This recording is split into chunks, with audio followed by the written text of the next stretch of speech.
Hari ini aku kembali ditunjukkan dan kembali lagi bersaksi. Bahwasanya aku bersaksi bahwa tiada Tuhan selain Allah.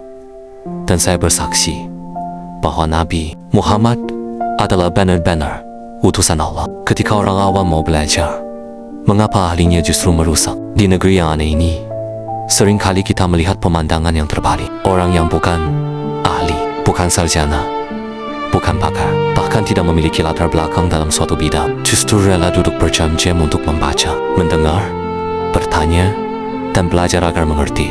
Mereka sadar bahwa dirinya tidak tahu, dan kesadaran bahwa dirinya tidak tahu itulah yang membuatnya terus mencari tahu.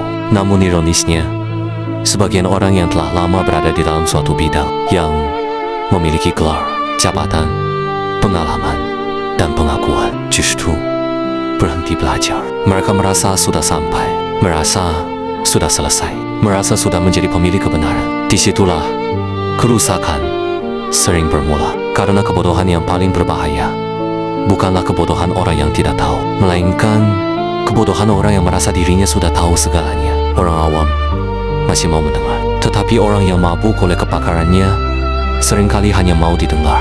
Orang awam masih membuka pintu pikirannya, tetapi sebagian ahli justru membangun tembok di sekeliling pikirannya. Lalu siapa yang sebenarnya sedang mencari kebenaran? Yang haus belajar, ataukah yang sibuk mempertahankan statusnya? Sejarah berkali-kali menunjukkan bahwa banyak perubahan besar justru lahir dari keberanian mempertanyakan sesuatu yang dianggap sudah selesai.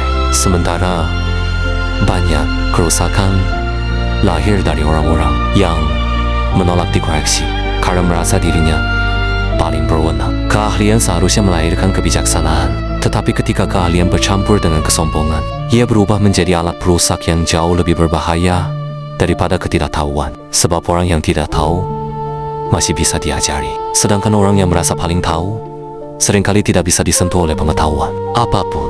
Maka jangan heran jika hari ini ada orang biasa yang terus bertumbuh karena tidak malu belajar. Dan ada pula orang yang disebut ahli, tetapi pikirannya membatu karena terlalu sibuk menjaga citra dirinya.